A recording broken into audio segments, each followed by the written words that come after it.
So C is one of the fastest programming languages in terms of execution and compilation speed, but when you're working so close to memory, you are bound to make mistakes that can have large consequences. Now really when it comes down to safety and programming, all you're really focused on for the most part is how memory is handled. This is why languages like Python are so much safer, because there are those safeguards in place when it comes to how you handle memory, and a lot of it is also automated.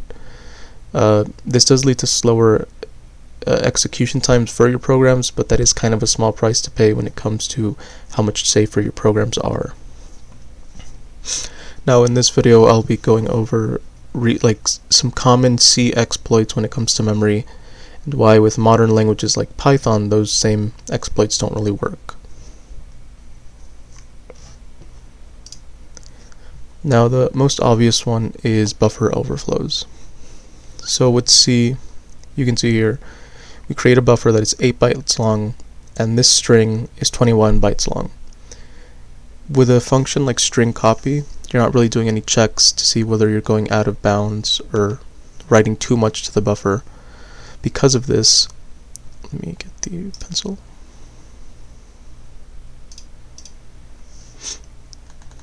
So if you can imagine that this is your 8-byte buffer and you're writing 21 bytes, all of this can be very sensitive data, or it could be executable data, such as addresses to where the program wants to go after this. Like here's a return 0. Maybe if we were to write 8 bytes of junk and then the rest of the bytes being like a important address, this return is going to go to wherever we wrote the address.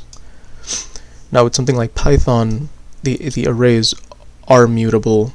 They're not a fixed length size like the arrays in C. Therefore we're actually able to extend it as much as we want arbitrarily because of this dynamic size behavior in Python. So buffer overflows don't really work in Python. Next is use after free.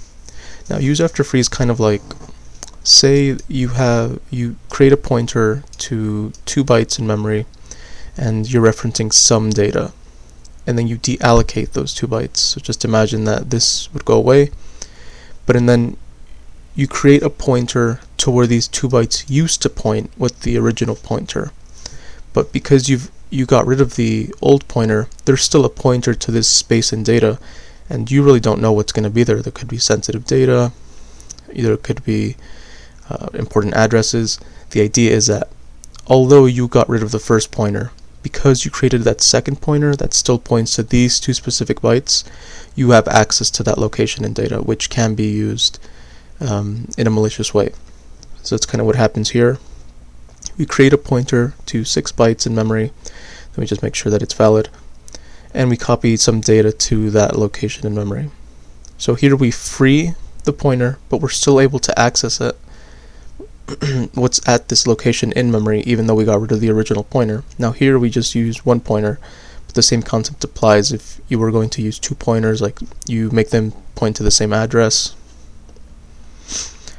Now the same doesn't really apply to Python. With Python you can just assume that this is a kind of class node. A class node, which basically just contains a pointer to something. So the idea here is that you create a node, and then you copy the address of that node into a second variable, and you delete the original one. Now when you print it out, that's still going to point to what was originally there, because Python uses reference counting and garbage collection. So the object remains alive until no references exist, which isn't the same that applies here. Here, this data can be overridden with completely new data that can be important, and because you still have that pointer, technically you can still access it. Here, that data stays there as long as a reference exists, so it won't be overridden by something important. This is kind of a more basic one. Here we have the signed maximum for integers. and I believe this is 30. Well, this is this is an int, so it's a 32-bit maximum, which is around 2 billion something. Now, you've probably seen in comp org classes, this is the positive max and this is the negative max.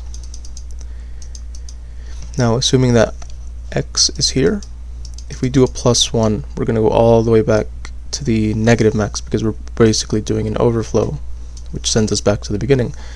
Now, that doesn't really seem useful at face value, but say you have some conditional that relies on something being a like you've probably seen those if loops where it's like if x, and that kind of just implicitly says if x is not 0 or non-negative, then perform the logic here. Well, what if this is kind of like a counter and you keep incrementing that until you get to a negative, and you end up performing the else branch because this went from the max, the signed max, to some negative. The same kind of applies here. This is the unsigned int, so that's some like 4 billion something. The same kind of applies here. If this were used in a conditional or in some kind of counter, if you keep incrementing that value, you'll eventually reach the maximum representation in bits, and it'll go back to the beginning. I believe for unsigned, you start at 0 and then 4 billion something. Let's just write max. X is here. You increment it by 1, you end up back at the beginning. That also applies here. If x were equal to 0, you would execute the else branch. Now with Python, you don't really have that issue.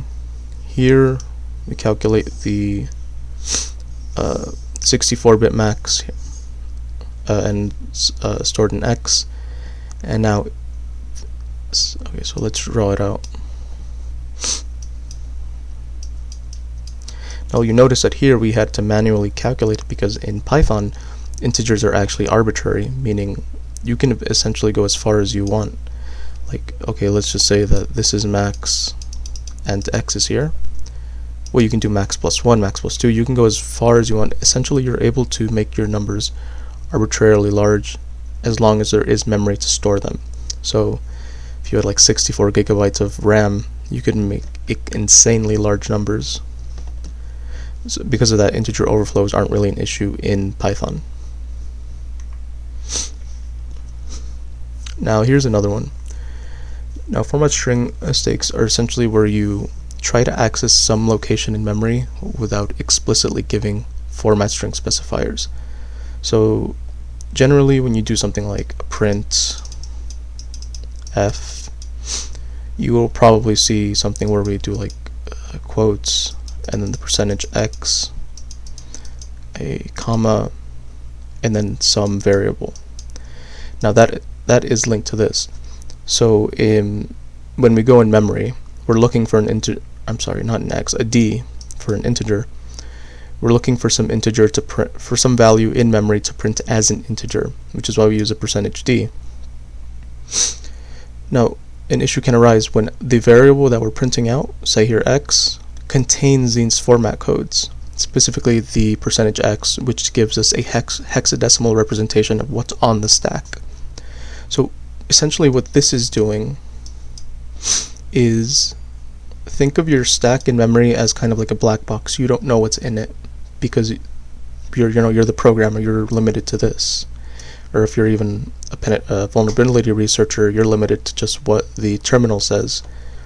Now, if you were to give in standard input these format codes, and somewhere in the program's code the user did something like this, didn't use their format codes, when referencing variables in the stack, you're essentially just going to, like, one by one, for each one of these x's, reveal stuff on the stack, and it doesn't become a black box anymore. You're able to see what's on the stack. Now, this doesn't really work for something like Python, because Python doesn't execute format specifiers from strings. This essentially means that this kind of exploit here doesn't really work. It doesn't matter what you put here, it's going to be interpreted as a string, not as something executable. Right, so next we have null pointer dereferencing, which essentially, when when a pointer exists, but it doesn't really point at anything in memory. We call it a null pointer. Now, if we were to attempt to print something like this, in the worst case we get an error. It is possible that it prints something which could be sensitive, a memory leak, but most of the time we're probably just going to get an error. Now, this really isn't an issue with Python, because Python has a type known as none object, or something like that. But essentially, none or nothing at all is a type in Python. Therefore, when you try to print something that contains it's kind of hard to explain. So you can imagine that this is none, like this open space. So let's say we try to print something, a property or a field of nothing. Well, if that were in C, we would just get like a plain error, which could lead to a memory leak. But in Python, it throws an exception called attribute error, saying that, okay, how can X be an attribute of nothing? Well, it can't, so it throws the error, meaning that we don't have to deal with that whole potential memory leak, which is another benefit of Python. Now, when it comes to programming, you kind of there's kind of trade-offs with things like Python and C. Python is really slow, but it is really safe. That's why most programming boot camps and things like that, or when you learn in high school, they teach you Python, because not only is it very intuitive in its syntax, but it's extremely safe.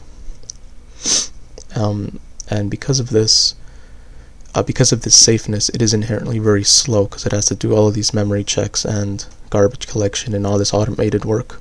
But with C, that it's all on you, essentially. Well, most of it is on you. You still can do like manual memory allocations and things like that. But the point is that because you are working with less kind of safety nets, it is way faster, but you are more likely to make dangerous code. So you kind of want to trade off when it comes to the speed of something like C, but the safetiness of something like Python. And a popular language nowadays that is coming out, or it's been out for a while, but that is starting to see more relevance in things like back-end engineering, is starting to see more relevance in things like OS development. I believe part of the Linux kernel is starting to be rewritten in this language, and you could probably guess that that language is Rust. Now, the reason why you would want to program in something like Rust is because you get the benefit of something like C. You're working at the low level space in programming. You have direct access to memory, pointers, things like that, data types. But at the same time, you get a lot of things like garbage collection and the general safety net aspects of Python, which is why Rust is really well liked by its developers. I believe if you Google something like what's the most loved language to program in, it's Rust. Not only because of like one of the features I really like about it is that it tells you directly if you have like a simple error, like a syntax error, it can tell you directly which line you made the error and how to fix it, which is very great. And on top of that, I like programming in C because I like working with memory. So I get the benefit of memory, but I also get the safetiness and the OOP aspect of something like Java or Python, which is why this whole video is kind of a commercial for Rust. So thank you for watching.